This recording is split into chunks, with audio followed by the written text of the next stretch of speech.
Good morning আমার প্রিয় বন্ধুরা, কেমন আছো তোমরা সবাই?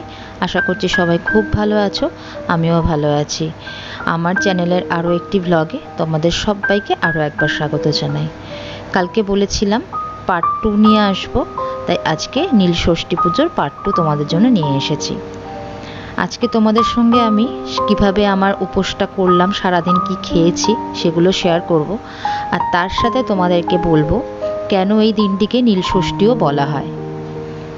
তো দেখো, উপর থেকে আমি স্নান করে চলে এসেছি, আর মাম্মামকে আমি এখন নতুন একটা জামা পরাবো। ও স্নান করে ওঠার পরে যেহেতু নতুন জামা পরতে নেই, তাই ওকে তখন পরায়নি। আর এই জামাটা ওকে ওর ঠাম্মি আর দাদাই দিয়েছে। অনেকগুলো জামা হয়েছে, ওর ঠাম্মি দাদাই অনেকগুলো দিয়েছে, আবার আমার মাটাও দিয়েছে। তোমাদেরকে সেগুলো দেখিয়েছি, বাকি জামাগুলো পরের কোনো ব্লগে শেয়ার করব। তো এখন ওকে জামাটা পরিয়ে দিচ্ছি, আর আমিও শাড়ি টাড়ি পরে চলে এসেছি পুজোর এখানে। মা এদিকে পুজোর সমস্ত জোগাড় করছে, আর আমি এই পুজোটা হয়ে যাওয়ার পরে গিয়ে মেয়েকে খাওয়াবো। এখনও মেয়েকে কিন্তু আমি দুপুরের খাবার খাওয়াইনি। আজকে তোমাদেরকে বলবো কেন ষষ্ঠী তিথি না থাকা সত্ত্বেও এই দিনটিকে নীল ষষ্ঠী বলা হয়। কিন্তু তার আগে বলি, এই নীল পূজা আসলে কিভাবে আজকের দিনে শুরু হয়। নীল পূজা হলো বাংলার হিন্দু সমাজের এক লৌকিক উৎসব। মহাদেব ও মা পার্বতীর বিবাহ উপলক্ষে মূলত নীল পূজা অনুষ্ঠিত হয়। পুরাণ মতে দক্ষযজ্ঞে সতীর দেহত্যাগের পরে তিনি পুনরায় সুন্দরী কন্যা রূপে নীলোধ্যাজ রাজার বিল্লবনে আবির্ভূত হন। রাজা তার নাম দেন নীলাবতী। রাজা সন্তান স্নেহে তাকে পালন করে অবশেষে মহাদেবের সহিত তার বিবাহ দেন। নীলকণ্ঠ মহাদেব এবং নীলচণ্ডিকা বা নীলাবতীর বিবাহকে নীল পুজো হিসেবে পালন করা হয় আজকের দিনে। এবার বলি কেন এই দিনটিকে নীল ষষ্ঠীও বলা হয়। এর পেছনে আছে একটি পুরনো কাহিনী। পুরাকালে এক ব্রাহ্মণ ও ব্রাহ্মণী ছিলেন, যারা অতি ভক্তিভরে সমস্ত ব্রত পালন করতেন এবং পূজা অর্চনা করতেন। তাদের 7টি পুত্র সন্তান ও একটি কন্যা সন্তানও ছিল। কিন্তু তাদের যে সন্তানরা ছিলেন, সেই সন্তানরা কিন্তু জন্মানোর 2 বছরের মধ্যেই সব সন্তানই কিন্তু এক এক করে মারা যান। তাই তারা সমস্ত কিছু পূজা অর্চনা, সমস্ত যজ্ঞ, সমস্ত ব্রত ত্যাগ করে ভ্রমণে বেরিয়ে পড়েন।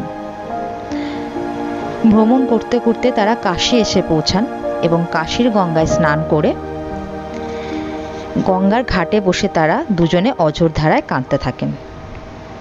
তখন তাদের এই কান্না দেখে মা ষষ্ঠী এক বুড়ি ব্রাহ্মণীর বেশ ধরে তাদের কাছে এসে তাদের কান্নার কারণ জিজ্ঞেস করলেন, এবং তাদের সমস্ত দুঃখের কথা শোনার পরে মা ষষ্ঠী তাদের বললেন সমস্ত চৈত্র মাস ধরে তাদের শিবের পুজো করতে, এবং চৈত্র সংক্রান্তির আগের দিন সমস্ত দিন উপোস করে সন্ধ্যায় নীলাবতীর পুজো করে নীলকণ্ঠ মহাদেবের কাছে বাতি জ্বালাতে, অবশেষে মা ষষ্ঠীকে প্রণাম জানিয়ে জলগ্রহণ করতে।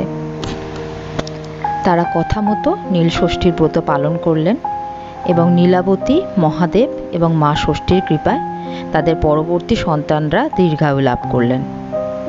আর সেই কারণেই কিন্তু আজকের এই দিনটি নীল ষষ্ঠী নামেও পরিচিত। আমি যতটা জানি তোমাদের সঙ্গে শেয়ার করলাম। যদি কিছু ভুল বলে থাকি অবশ্যই ক্ষমা করে দিও। তবে আমার এই কারণটাই জানা ছিল, সেই জন্য এই কারণটা তোমাদের সঙ্গে শেয়ার করলাম। কারণ অনেকেই আছো যারা নীল পুজোকে নীল ষষ্ঠী বললে সেটা ভুল ভাবো। তবে যদি বুঝতে চাও, তবে এটাই কিন্তু তার কারণ। এই কারণেই কিন্তু নীল পুজোকেও নীল ষষ্ঠী বলা হয়। শিব ঠাকুরের পেছনে একটা আম নিবেদন করতে হয়, সেটা কিন্তু মা ষষ্ঠীর নামেই নিবেদন করতে হয়। তোমরা জানো শিবের পুজো কিন্তু বেল আর বেল পাতা ছাড়া কিন্তু হয় না। তবে এই নীল পুজোর দিনে শিব ঠাকুরের পেছন দিকে একটা আম নিবেদন করতে হয়, যেটা মা ষষ্ঠীর নামে। আম আর বেল কিন্তু নীল ষষ্ঠীর প্রধান ফল। আর তার সাথে আরো অনেক কিছু আছে, সেগুলো তো দিতেই হয়।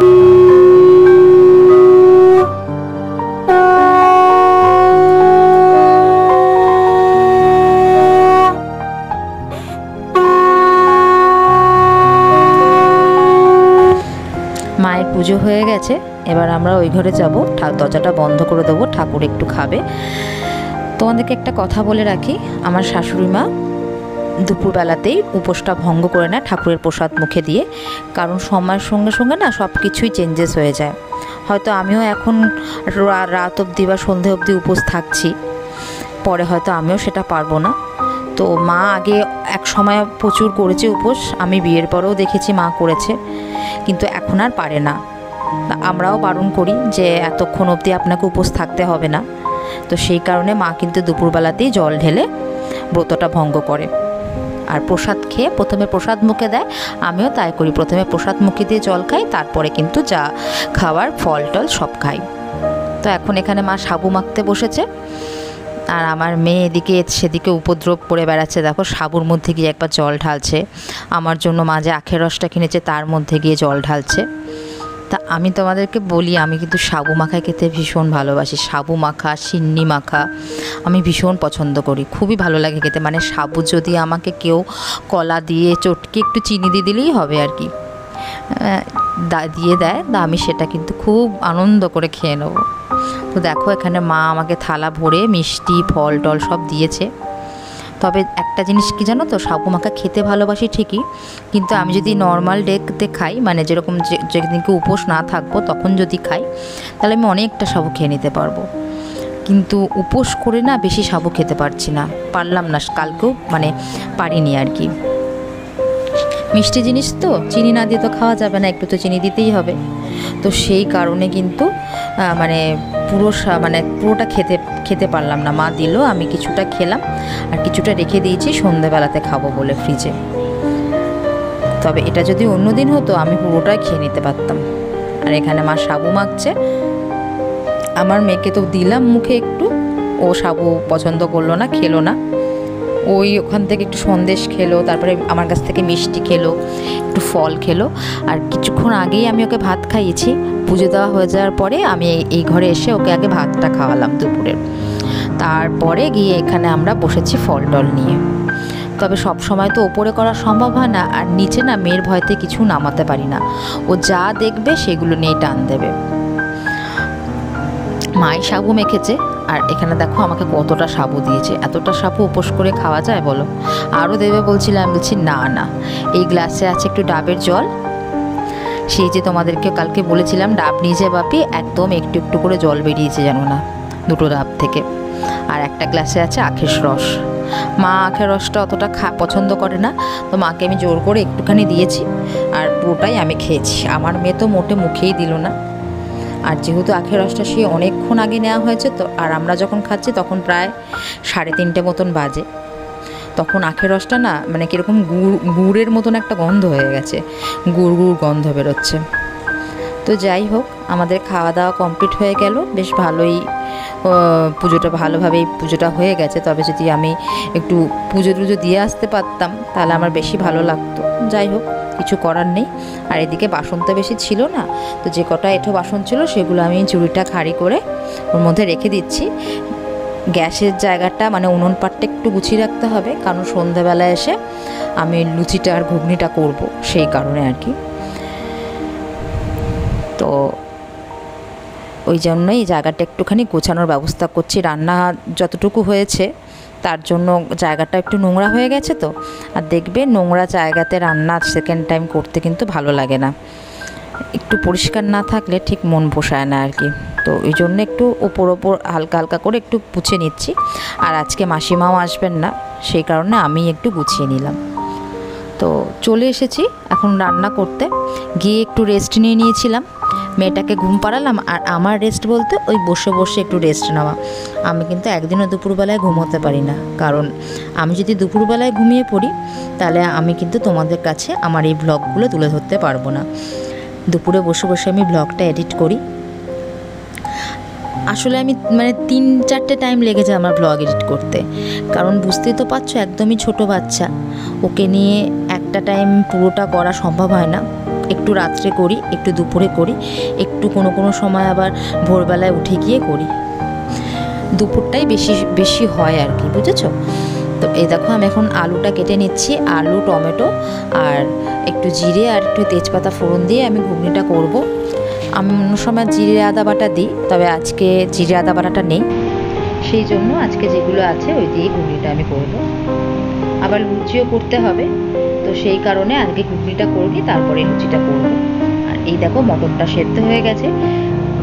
আমাদের বাড়িতে না আমরা সবাই একটু গলা গলা ঘুগনিটাই পছন্দ করি। রুটি বা লুচি দিয়ে না একটু গলা মানে মটরটা একটু গলে গেলে বেশি ভালো লাগে। আর যখন শুধু মুখে খাওয়া হয় তখন একটু শক্ত শক্ত মটর হলে ভালো লাগে বেশ। লুচি তো হবে, কিন্তু আমাদের আবার দু রকমের লুচি হয়, একটা আটার লুচি হয় আর ময়দার লুচি হয়। আটার লুচি মা আর বাপি খায়, আর আমরা তোমাদের দাদা ভাই খাই ময়দার লুচি। তো মা বললো যে লুচিটা তোমাকে করতে হবে না, তুমি ঘুগনিটা করো, লুচিটা আমিই করে নেবো। তো সেই কারণে মা ওই ঘরে বসেছে ময়দা মাখতে, ডাইনিংয়ে বসে আছে, আর আমি এখানে রান্নাঘরে বসে বসে ঘুগনিটা করছি। একটু জল দিয়ে নিলাম, ঘুগনিটা যেহেতু সকালে সেদ্ধ হয়েছে তো অনেকটাই জমে গেছিলো, পুরো গাঢ় হয়ে গেছিলো। ফ্রিজে আর ঢোকাইনি, কারণ পুরোটাই গরম ছিল, তো ফ্রিজে ঢোকালেই ওটা নষ্ট হয়ে যেত, সেই জন্য বাইরেই ঢাকা দিয়ে একটু ফ্যানটা চালিয়ে রেখে দিয়েছিলাম। এখন মোটামুটি ওই 6টা মতন বাজে, 6টা নয়, এখন মোটামুটি ধরো 7টা মতন বাজে, কারণ আমি মেয়েকে 6টার সময় খাইয়েছি। তো 7টা মতন বাজে, আর ঘুগনিটা এখনও ভেতরে আমি হাত দিয়ে দেখছি হালকা গরম আছে, তো সেই কারণে পুরোটাই জমে গেছিলো, আর আমি একটু জল দিয়ে ওটাকে পাতলা করে নিলাম। তো রাতের আমাদের রান্না বলতে এইগুলোই, লুচি হবে, ঘুগনি হবে, আর মিষ্টি আছে, আর তোমাদের দাদা ভাইয়ের ভাত তরকারি সবই আছে। পুরোটাই নিরামিষই রান্না হয়েছে। আর এই দেখো আমার ঘুগনিটা কিন্তু মোটামুটি রেডি হয়ে গেছে, আর মটরটা অনেকটাই ভেজানো হয়ে গেছিলো, সেই কারণে পুরোটা করিনি, একটুখানি রেখে দিলাম। এটা আবার একদিন আঁশ হয়ে যাবে, মানে আঁশ ঘুগনি করবো পেঁয়াজ রসুন দিয়ে। আজকেটা তো পুরোটাই নিরামিষ করলাম। আর এখানে মা লুচি বেলছে, আর ওদিকে আমার ঘুগনিও হয়ে গেছে, আর আমি কড়াইতে তেল গরম করতে বসিয়ে দিয়েছি, মা বেলে বেলে দিচ্ছে, আর আমি এখানে লুচি ভাজছি। মা আটাটা মেখেছিল আর মা বেলছে, তো আমি বললাম তাহলে আমি ভাজি, আপনাকে তাহলে আর উঠতে হবে না। মা ভাজতে চাইছিল, কিন্তু আমি বারণ করলাম। তো এখানে প্রথমে একটা আটার লুচি ভাজছি, এটা মেয়েটাকে দেবো। মেয়েটাকে লুচি দিই না, তো ভাবলাম আজকে যখন সবাই লুচি খাবো তো ওকেও একটু দিই, সেই কারণে ওকে ময়দাটা দেবো না, তাই ওকে আটার দেবো বলে আটারটা আগে একটা ভেজে নিলাম। আর ঘুগনিতে লঙ্কা দেওয়ার আগে ওর জন্য একটুখানি ঘুগনি আমি তুলে রেখে দিয়েছিলাম। আর তেল মশলা আমি একদমই কম, মশলা তো নেই, তেলটা আমি একদমই কম দিয়েছি, সেই কারণে একটু ঘুগনি দিয়ে ওকে লুচি দেবো আজকে। আমার লুচি ভাজা মোটামুটি কমপ্লিট। এবার মাকে আর বাপিকে লুচি দেবো, কারণ মা আর বাপি এখন অল্প অল্প খাবে, আবার রাত্রেবেলাতে রুটি খাবে, বাপি রুটি খাবে, আর মা হয়তো লুচি বা রুটি মিশিয়ে খেতে পারে। আর আমার মেয়েকে দেবো খেতে, আমি এখন খাবো না, আমি একটু পরেই খাবো। তোমাদের দাদাভাই এখনও অফিস থেকে আসেনি, ওর জন্যও করেছি লুচি। তবে ও যেহেতু দুপুরবেলাতে রুটি খায়, রাত্রেবেলা না এসে আর লুচি পরোটা যাই থাকুক না কেন অত খেতে মন চায় না।